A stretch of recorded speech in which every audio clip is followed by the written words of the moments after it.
Bueno, en las dos clases anteriores vimos el modelo para luminiscencia persistente y el modelo para termoluminiscencia de acuerdo con Randall y Wilkins. Es el modelo que se conoce como cinética de primer orden.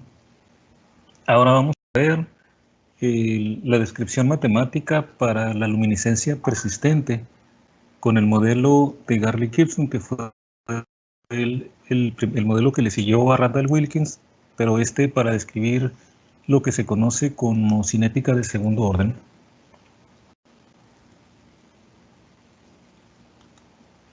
Bien, entonces regresamos entonces a la descripción de esta parte de la luminiscencia, ¿no? Tenemos el caso de fosforescencia en esta etapa, inmediatamente después de que el material fue irradiado, ¿no? Ya vimos que con el caso de Randall y Wilkins, este decaimiento de la fosforescencia es un exponencial negativo, ¿no? Asociado para la emisión relacionada con cada pico. Ahora vamos a ver cómo resulta si hacemos una descripción un poco más realista, ¿no? Después del modelo de Randall y Wilkins, que describió la forma de los picos de termoluminiscencia, suponiendo que no había posibilidad de que un portador de trampa que era liberado de la trampa pudiera reatraparse, sino que era 100% seguro que se iba a recombinar una vez que se liberara térmicamente, ¿no? Que es la cinética de primer orden. Después de ese modelo, Garlick y Gibson en 1948 propusieron un poco más realista, ¿no? Que ya considera la descripción matemática de las curvas de brillo, pero tomando en cuenta que un portador de carga que es liberado térmicamente de una trampa puede tanto volver a ser reatrapado como recombinarse, ¿no? O sea que ya que tenemos un portador que se libera de su trampa, no necesariamente el portador se va a recombinar como supone el modelo de Randall y Wilkins, sino que ese mismo portador que se va de la trampa a la banda de conducción puede volver a caer en la trampa, ¿no? O sea, tiene probabilidad de las dos cosas. Entonces, el modelo de Garlick-Gibson considera no solo la recombinación, sino que considera también el reatrapamiento, ¿no?, de los portadores liberados térmicamente. La suposición de que para el portador que se libera térmicamente, le da igual al portador que se liberó térmicamente volver a una trampa o recombinarse.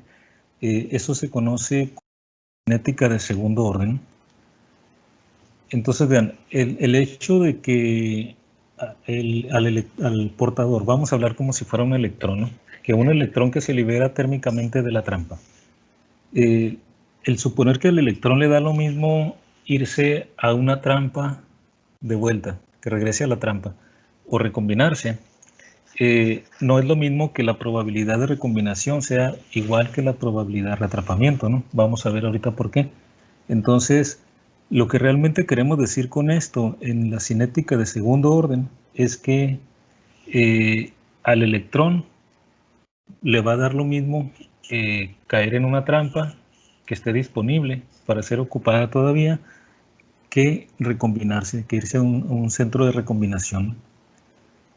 Entonces, lo que va a determinar qué es más probable, pues es que hay más todavía disponible, ¿no? Si hay más trampas disponibles para reatraparse, entonces va a predominar la recombinación, pero si hay más centros de recombinación disponibles que trampas disponibles, va a predominar entonces la recombinación, va a ser más probable la recombinación, ¿no? Pero la esencia de esto es que para el portador da igual, es como si ustedes tienen 5 en una caja, van a sacar una bola al azar de una caja donde tienen 4 bolas azules y 6 rojas. Entonces, si ustedes toman una bola al azar, en realidad cada bola tiene la misma probabilidad de que ustedes la atrapen, ¿no? Entonces, o sea, ustedes no van a poder decir que alguna bola en particular es más probable que la atrapen, sino que todas las 10 bolas son igualmente probables que sea la que ustedes escojan. Si ya hablamos de la probabilidad de que la que escojan sea azul o roja, eso va a depender de cuáles hay más, ¿no? Entonces aquí es lo mismo. Digamos, para el electrón es como si las trampas fueran bolas de un color y los centros de recombinación fueran bolas de otro color. Entonces, al portador le da igual, ¿no? Que sea trampa o centro de recombinación. Lo que va a determinar las probabilidades relativas es que hay más disponibles, ¿no? Entonces, no sé si los hice bolas o más o menos expliqué, ¿no?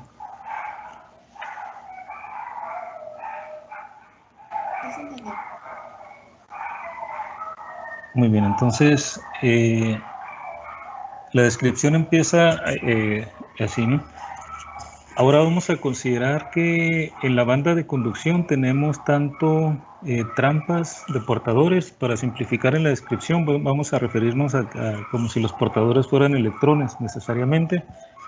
Entonces aquí tenemos una trampa con energía de activación determinada y vamos a llamar N, igual que antes, a la concentración de trampas que están ocupadas, la N minúscula, ¿no? Pero ya sabemos que desde el inicio teníamos un total de trampas N mayúsculas, ¿no? Ese es el total de trampas que tenemos de este tipo. Entonces, la diferencia de N mayúscula menos N minúscula nos va a dar qué tantas trampas tengo disponibles para ser ocupadas, ¿no? Porque hay N minúscula trampas ocupadas de un total de N mayúsculas. Entonces, la diferencia es las que me quedan disponibles, ¿no? Son las que se pueden ocupar. Y aquí abajo tenemos M. M es la concentración de centros de recombinación que están activos, o sea, que todavía pueden recibir electrones que caigan desde la banda de conducción para recombinarse y emitir fotones, ¿no? Y bueno, entonces, esas son van a ser los parámetros: la concentración de trampas ocupadas, N minúscula, M, la concentración de centros de recombinación todavía disponibles, y N, el número total de trampas. No el disponible, sino el total de trampas, ¿no? Si le resto el número de ocupadas, son las que van a estar disponibles. Entonces, imagínense que aquí tengo un portador de carga, tengo un electrón en la trampa, y luego el electrón se va a la banda de conducción. Entonces aquí está el electrón en la banda de conducción, fue liberado térmicamente, ¿no? Bueno, ese electrón, ya que está en la banda de conducción, en el modelo de Garlick-Gibson, el electrón ve que hay trampas disponibles y que hay centros de recombinación disponibles. Y entonces para él es igual irse a cualquiera de los lugares disponibles. Entonces, si quiero calcular la probabilidad de que se recombine, perdón, de que se reatrape, lo que tengo que hacer es dividir cuántas trampas tengo todavía disponibles para el electrón entre el total de sitios que tengo disponibles para el electrón. El total de trampas que tengo disponible para el electrón va a ser las que están desocupadas, que sería esto, ¿no? N mayúscula menos N minúscula. O sea, el número total de trampas menos el número de trampas ocupadas, son las trampas que el electrón tiene disponibles para reatraparse. Y el número total de sitios que el electrón puede ocupar sería el número total de trampas que todavía están disponibles, más el número de centros de recombinación que queden todavía disponibles. Entonces, la probabilidad de que el electrón sea reatrapado cuando ya llegó a la banda de conducción va a ser el cociente de cuántas trampas tengo disponibles para reatrapar entre el número total de posibilidades que el electrón tiene. Le decía algo así como que aquí tengo, si estos fueran las bolas azules y aquí las rojas, entonces la probabilidad que fuera roja sería cuántas rojas hay entre el total de bolas, ¿no? Aquí tendría entonces cuántas trampas disponibles tengo entre el número total de opciones que tiene el electrón, que serían trampas más centros de recombinación. Entonces, este cociente sería la probabilidad de que el electrón que se liberó térmicamente hacia la banda de conducción se reatrape, ¿no? Esta es la probabilidad de reatrapamiento. De forma similar, si queremos calcular la probabilidad de recombinación para los electrones, o sea, de que este electrón, en vez de que se reatrape, que se recombine, entonces esta probabilidad me la da cuántos centros de recombinación hay disponibles entre cuántas opciones tiene el electrón otra vez, ¿no? Las opciones que tiene el electrón pues siguen siendo las mismas, el número de trampas disponibles más los centros de recombinación, y entonces la probabilidad de recombinación tendría en el numerador el número de centros de recombinación que estén todavía disponibles. Bueno, estas N y estas M son concentraciones, ¿no? Generalmente se dan por número por unidad de volumen del material. Entonces ya tenemos las dos probabilidades, tanto de reatrapamiento como de recombinación. Ahora tenemos aquí, están las dos. Cuando analizamos el modelo de Randall y Wilkins, nos referimos a que la intensidad de luminiscencia era la derivada de n respecto al tiempo. ¿Se acuerdan? O sea, que era qué tan rápido, bueno, menos la derivada de n respecto al tiempo. Qué tan rápido se van liberando los electrones de las trampas me daba la intensidad. Porque suponíamos que todos los electrones que se escapaban se iban a recombinar inmediatamente, ¿no? O sea, no había problema con eso. Pero ahora resulta que un electrón que se libera no contribuye todavía a la luminiscencia. En el caso de Randall Wilkins sí, porque cada electrón que se liberó se recombinó también, ¿no? Con 100% de probabilidad. Aquí no, un electrón que se libera no contribuye todavía, sino que se queda en la banda de conducción. Algunos sí van a contribuir porque se van a recombinar. Estos contribuirían, pero no todos. Otros se van a regresar y esos que se regresen a la trampa no van a contribuir a la luminiscencia.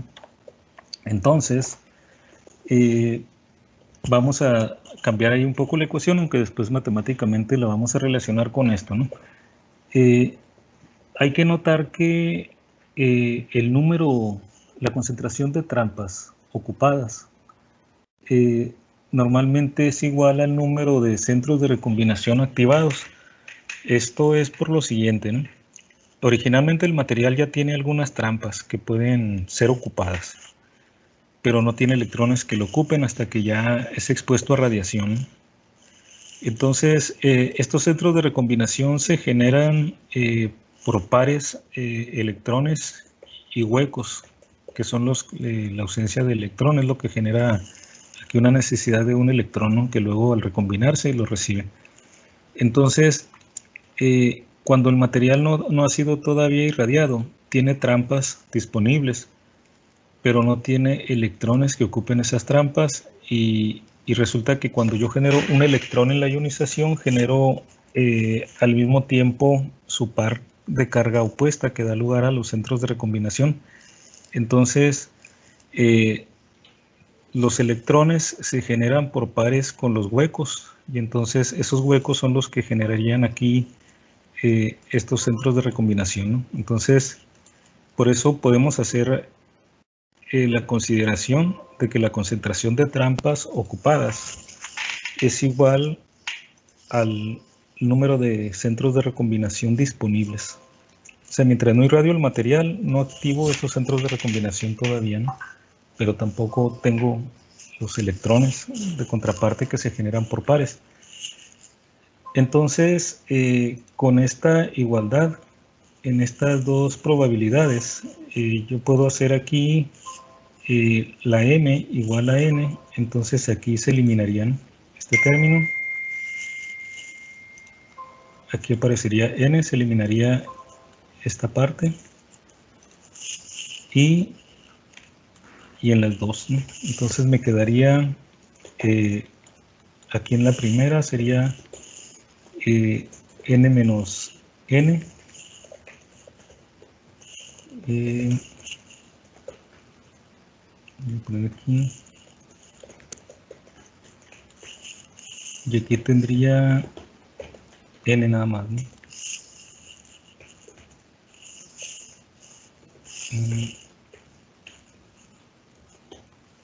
Y aquí tendría n sobre n nada más, ¿no? Bueno, a ver, aquí faltó algo.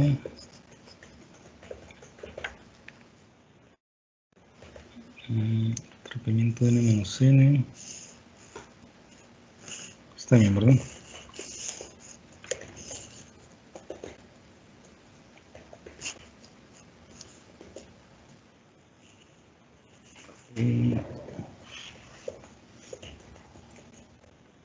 Vamos a seguir. Creo que aquí tendría n menos n sobre n. Pero aquí, a ver, ¿qué pasó aquí? Bueno, vamos a seguir, ahorita vemos qué es.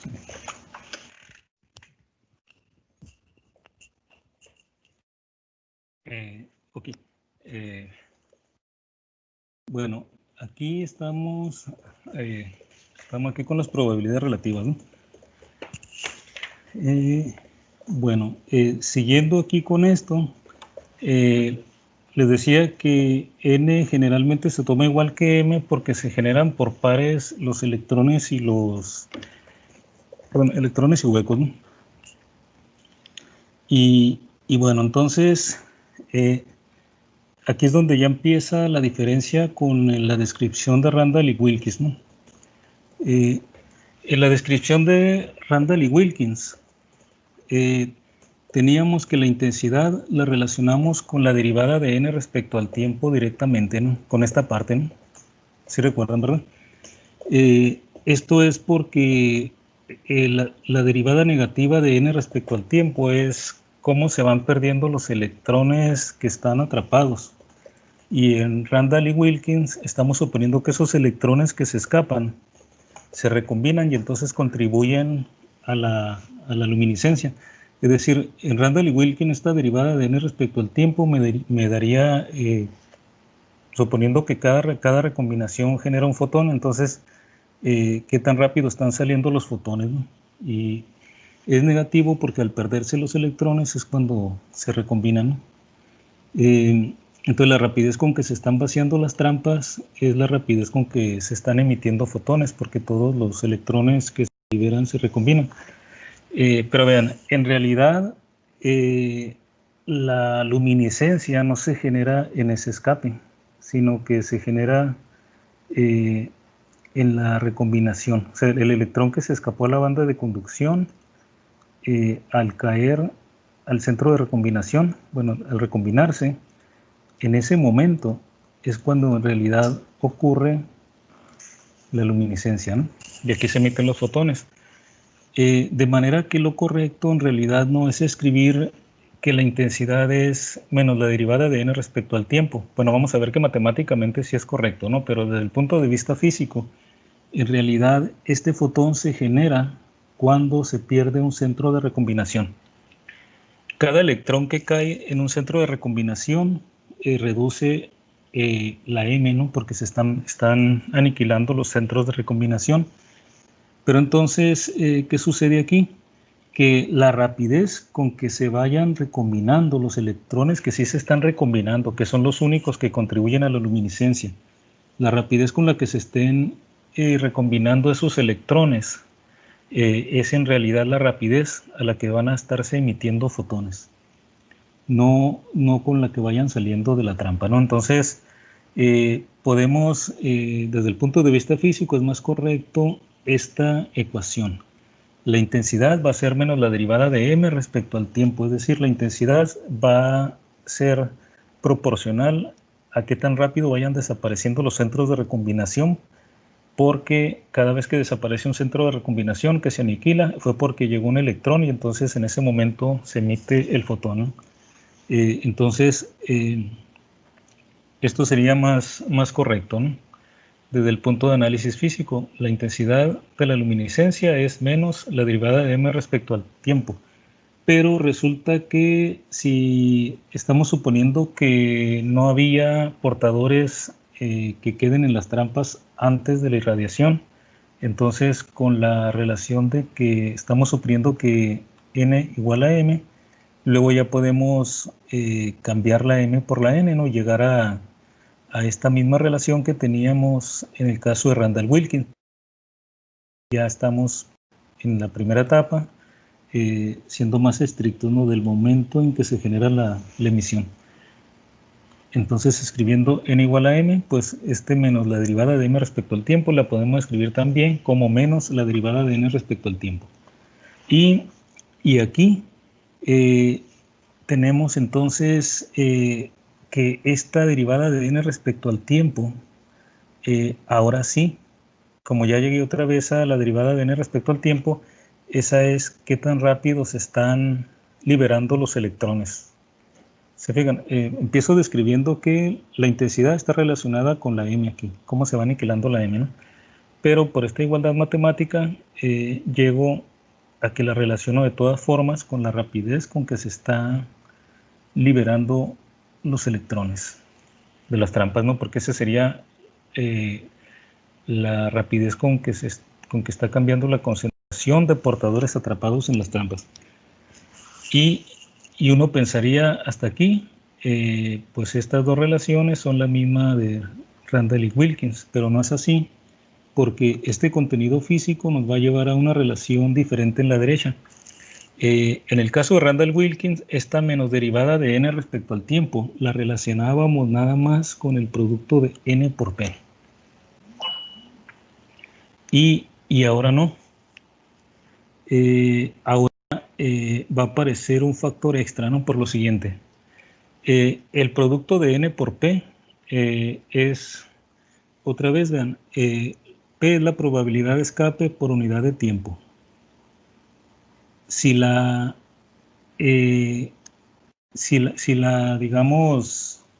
multiplico por n, la concentración de trampas ocupadas, entonces n por p me daría, como en el caso de Randall-Wilkins, cuántos electrones se están liberando por unidad de tiempo, ¿no? Ese era el factor que teníamos nada más en Randall-Wilkins, teníamos cuántos electrones se están liberando por unidad de tiempo y eso me determinaba la intensidad luminiscente. Pero ahora resulta que ese número de electrones que se están liberando por unidad de tiempo de las trampas, no todos se están recombinando, sino solamente una fracción de ellos. Ahora, ¿qué fracción de ellos es la que se va a recombinar? Me la va a dar multiplicar ese número de electrones que se están escapando por unidad de tiempo por la probabilidad de que esos electrones se recombinen. Y la probabilidad de que esos electrones se recombinen es m sobre n mayúscula, ¿no? Pero como m es igual a n, entonces lo puedo escribir también de esta forma. Y entonces, este producto de n por p, que me dice cuántos electrones se están liberando por unidad de tiempo, lo tengo que multiplicar por la probabilidad de que se recombinen. Y entonces me quedaría n por p por n sobre n mayúscula. Y entonces ahora aquí tendría n cuadrado por p sobre n mayúscula, ¿no? Entonces aquí ya aparece una dependencia con n diferente que con Randall-Wilkins, ¿no? Y hay que recordar que la probabilidad sigue estando dada por este factor, ¿no? S por e a la menos c sobre kt. Bueno, entonces ya con esto tenemos aquí entonces n por p, y n, esta n con n me daría un n cuadrada por p. Y entonces aquí relaciono esta ecuación diferencial menos la derivada de n respecto al tiempo. La voy a escribir aquí. Voy a borrar esta línea aquí abajo, ¿no? Para poder escribir.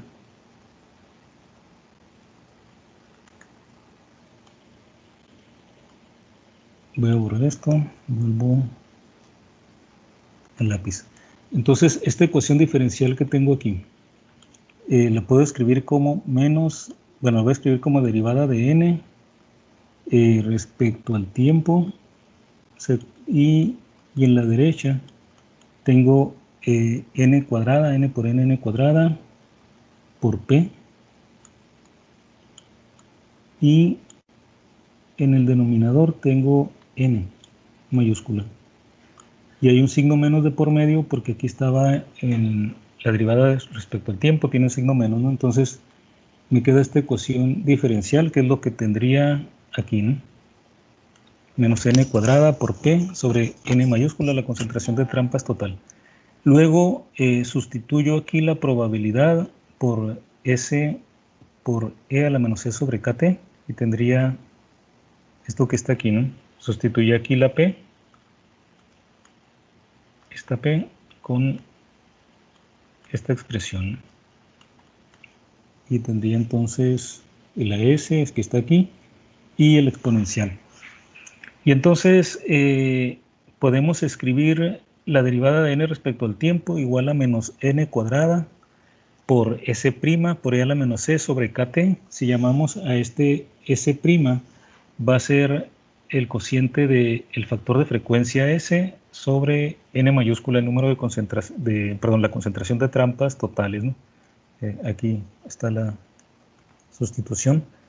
Si usamos este valor para S', entonces tendríamos esta ecuación diferencial de n respecto al tiempo igual a lo que aparece acá hasta la derecha. La S original es el factor de frecuencia. Cuando ya es S' definida en términos de como este cociente, es como cuando se le suele llamar más factor preexponencial. Entonces vean que el factor preexponencial no tiene las mismas unidades que la frecuencia, que el factor de frecuencia, porque está dividido entre la concentración de trampas totales. Entonces, si el factor de frecuencia tiene unidades de tiempo inverso, por ejemplo, segundo a la menos 1, entonces, considerando que n son trampas por unidad de volumen, puede tener unidades de metro a la menos 3 o centímetro a la menos 3. Entonces, aquí está en el denominador. Entonces, el factor preexponencial tendría unidades de tiempo a la menos 1 por volumen. O sea, por ejemplo, segundo a la menos 1 por metro cúbico, o segundo a la menos 1 por centímetro cúbico, ¿no?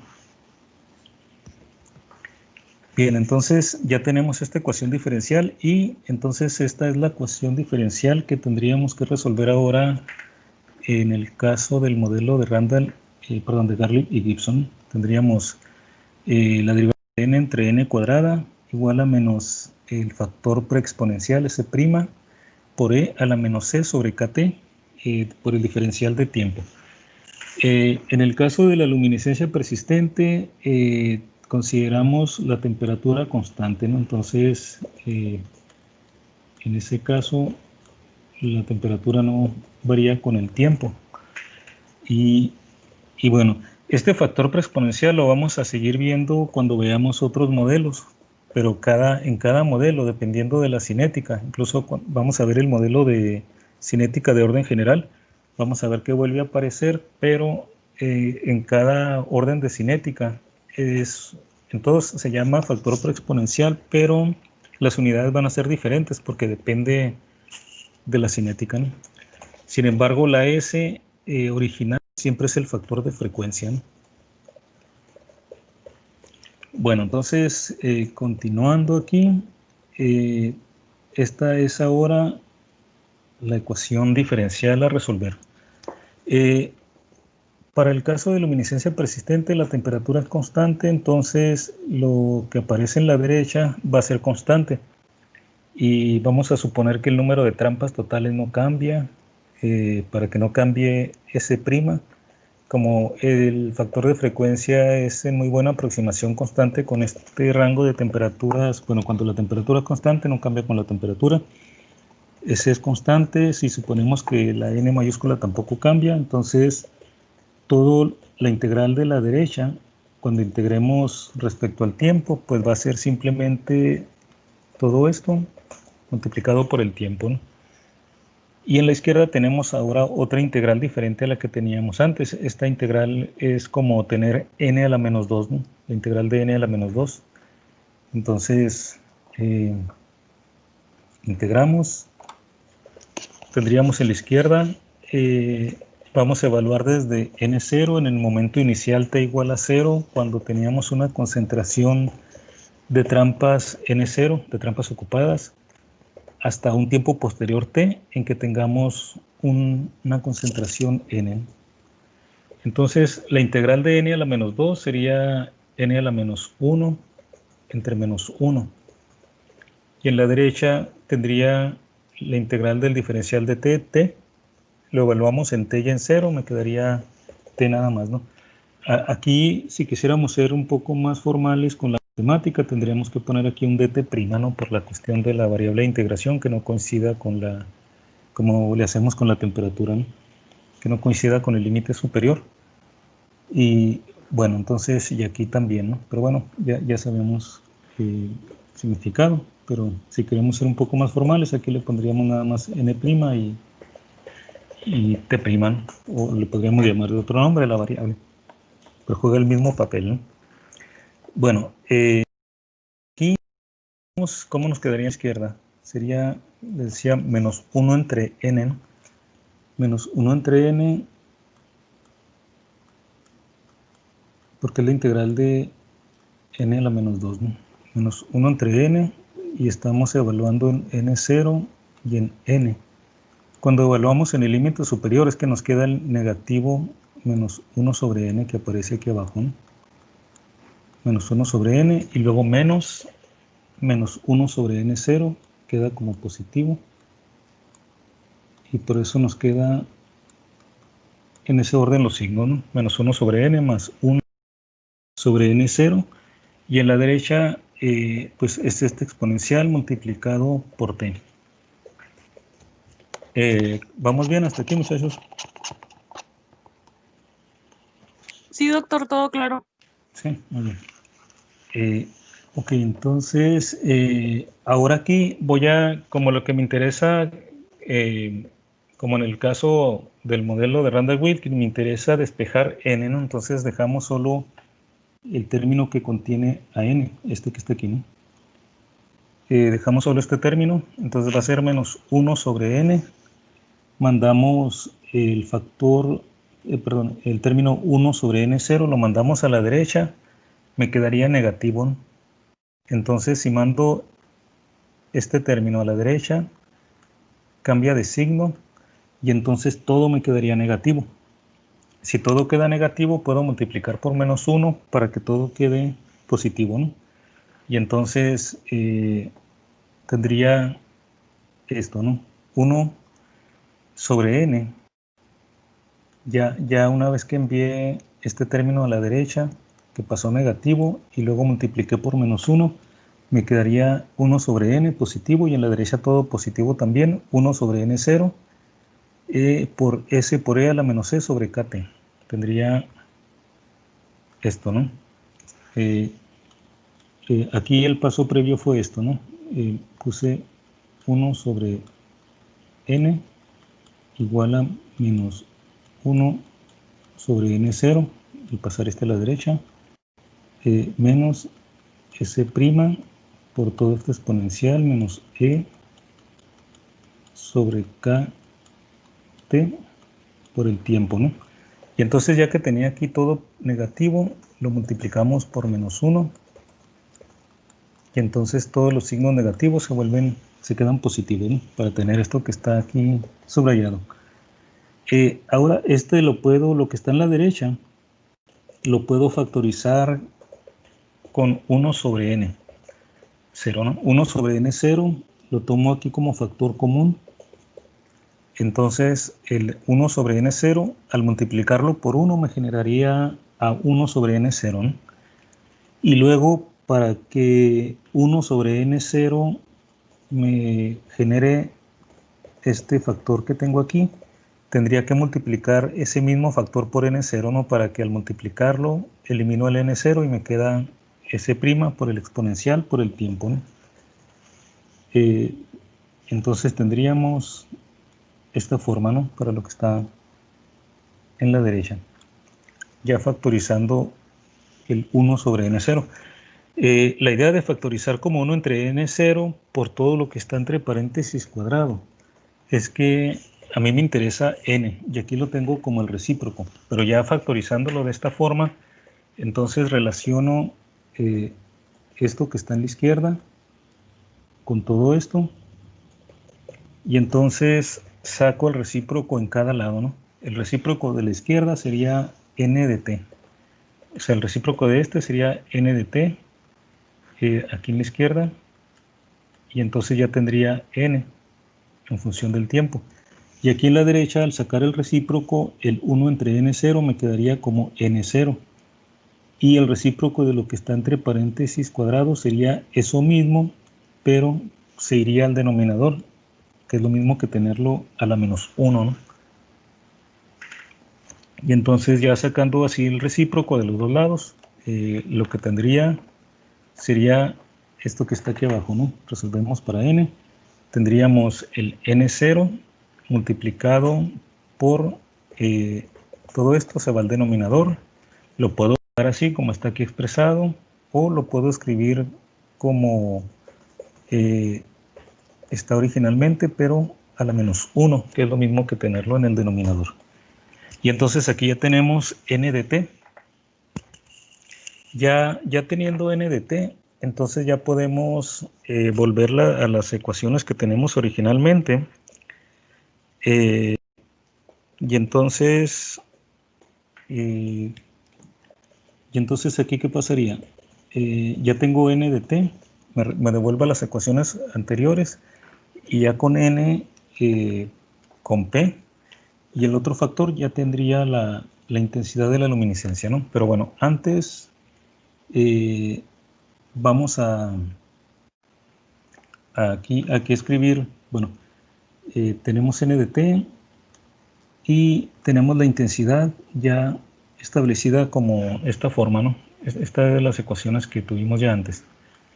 Entonces sustituyo esta n aquí para como n cuadrada, entonces va a ser esto mismo que tengo aquí arriba, sería n0 al cuadrado, y lo que está entre paréntesis quedaría al elevarse al cuadrado, quedaría a la menos 2, que sería lo mismo que tenerlo en el denominador al cuadrado, por S' por E a la menos E sobre KT, ¿no? Y entonces ya nada más sustituyendo tendríamos la intensidad de luminiscencia persistente para el caso de Garlick-Gibson, o sea, cinética de segundo orden, sería n0 al cuadrado, que saldría de elevar este al cuadrado, S' por E a la menos E sobre KT, que sería este factor, y luego lo que está entre paréntesis aquí, elevado al cuadrado, me daría la menos 2, o si lo pongo en el denominador, me queda al cuadrado. Y entonces esta sería la expresión para la luminiscencia persistente en el caso de segundo orden para Randall y Wilkins. Noten que hay diferencias con el caso de Randall-Wilkins, porque aquí ya no es un exponencial simple negativo, ¿no? De hecho, notamos aquí que la dependencia entra aquí nada más, ¿no? O sea, en un factor que está como 1 más algo que depende de t elevado al cuadrado, como un binomio al cuadrado donde está involucrado aquí el tiempo, ¿no? Al final de cuentas, como la temperatura es constante en estos procesos, lo que está en el denominador lo que está aquí sería como algo como 1 más una constante por el tiempo al cuadrado. Y entonces la dependencia, y como todo esto de arriba es constante también, en realidad la intensidad aquí sería proporcional a este factor, ¿no? Algo aquí arriba, constante, B también es constante. Entonces esta sería la dependencia con el tiempo, que matemáticamente pues se ve muy distinta al exponencial negativo que tenemos en el caso de Randall y Wilkins. Sí. Bueno, entonces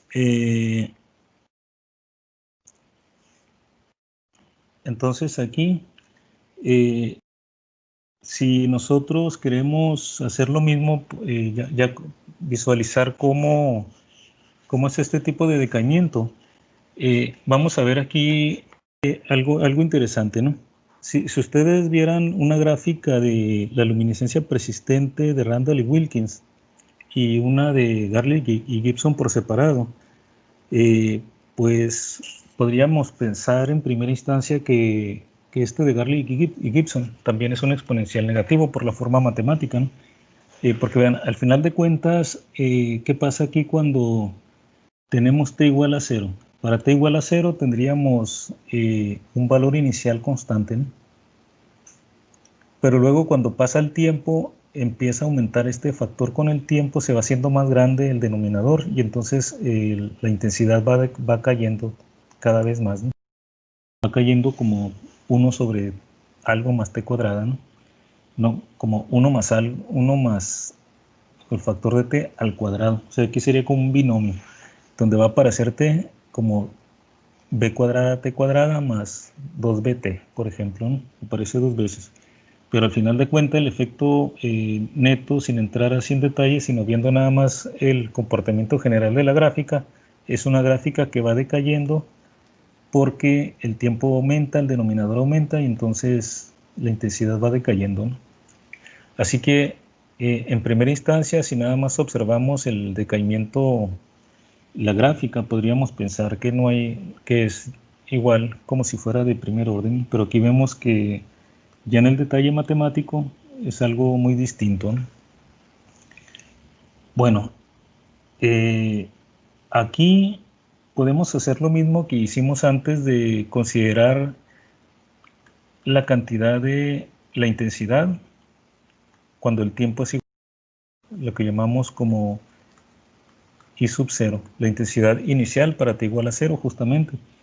Y entonces vemos que para el tiempo igual a 0, ¿qué sucede? Si t es igual a 0, este término desaparece, ¿no? O sea que me quedaría nada más n0 al cuadrado, s' por el exponencial. Y en el denominador sería 1 porque la t multiplica a todo esto, ¿no? Entonces me quedaría nada más el numerador. Y entonces de aquí defino I0, I sub 0 como la intensidad cuando t es igual a 0 y me quedaría nada más el numerador, porque aquí todo esto se haría en el tiempo igual a 0. Y bueno, entonces de aquí podemos escribir el denominador como I0 entonces, y tendríamos esta otra forma de escribir la luminiscencia persistente de acuerdo con el modelo de Garlick y Gibson. Si queremos graficar, es mejor mantener toda la forma original, ¿no? que sería esta que está arriba. Pero para ver el comportamiento general, podríamos usar esta última. Bueno, entonces, ya usando estas expresiones, podemos tener aquí el comportamiento de algunas curvas, ¿no? Estas son curvas de decaimiento de luminiscencia persistente para el caso de Garlick Gibson, segundo orden. Es la gráfica de esta expresión para diferentes profundidades de trampa. Vean que a simple vista si no tuviéramos la expresión matemática, podríamos pensar que son también exponenciales simples, ¿no? Sin embargo, lo que hace esta diferencia del comportamiento matemático es que me retrasa la emisión, o sea que en el caso de Randall y Wilkins, el decaimiento exponencial es más rápido porque no hay un retraso de que por el que algunos electrones que se liberan se vuelven a reatrapar y hasta después van a recombinarse en una vez posterior que se liberan y se recombinan. Entonces hay un cierto retraso en la emisión que eso hace alguna muy difícil la descripción. Ok, entonces aquí vemos que a mayor profundidad de trampa, ¿qué tendríamos? Menos intensidad al inicio, ¿no? Porque si es mayor la profundidad de la trampa, entonces la probabilidad de que se estén escapando es menor y entonces va a haber menos emisión. Sin embargo, precisamente porque dura más tiempo la trampa en descargarse completamente. Las que tienen menos profundidad de trampa tienen más emisión al inicio, pero se van quedando vacías las trampas antes que las otras, ¿no? Por eso ocurre este cruce de las curvas, ¿no? Aquí tenemos la simulación para diferentes dosis, que sería matemáticamente ustedes aquí lo hacen poniendo valores de N0 diferentes. Sería como tener 3 dosis diferentes y vemos cómo va aumentando, ¿no? Otra vez aquí esto lo podemos aprovechar para dosimetría. Si tenemos un comportamiento de este tipo donde la intensidad va aumentando con la dosis, entonces podemos aprovechar eso para dosimetría, ¿no? Para cuantificar la dosis en términos de esta intensidad, en particular con el área bajo la curva, sobre el área bajo cada curva de decaimiento, ¿no? Y aquí hay una comparativa de la luminiscencia persistente con este modelo y el de primer orden. Estas gráficas que estoy mostrando son simulaciones que hizo Carlos con estas expresiones. Para primer orden es la de arriba y para segundo orden es la de abajo. Entonces vean qué pasa aquí, lo que les decía. Con segundo orden, como no todos los electrones que se están liberando inicialmente están contribuyendo inmediatamente a la luminiscencia, porque algunos se van a regresar a las trampas. Entonces, la intensidad al inicio, segundo orden es menor. Aquí lo vemos, ¿no? Tenemos aquí, metió aquí los mismos datos de inicio, entonces tiene menos intensidad inicial en el caso de segundo orden que en el caso de primer orden. Y las curvas también se van a tardar más tiempo pues en aplanarse, ¿no? Para segundo orden. Ok, bueno, aquí pues lo dejamos hasta aquí por hoy, nada más en la descripción de la luminiscencia persistente, y en la siguiente clase vemos la parte de termoluminiscencia con este mismo modelo y hacemos también comparativa más detallada, ¿no? De las diferencias entre primero y segundo orden. Si hay alguien que tenga alguna pregunta, alguna duda.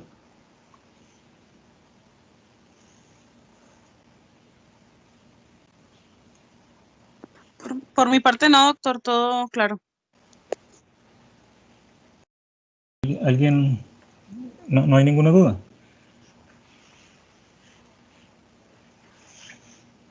Les voy a poner examen, a ver si no hay dudas, ¿eh? De nosotros no. Ok. No tengo duda. Bueno, entonces, pues entonces lo dejamos hasta aquí por hoy. En la sesión del jueves voy a exponer un poco sobre la versión del MATCAD nueva, ¿verdad, Cayetano? Sí, doctor, quería Sí. nada más preguntar, no,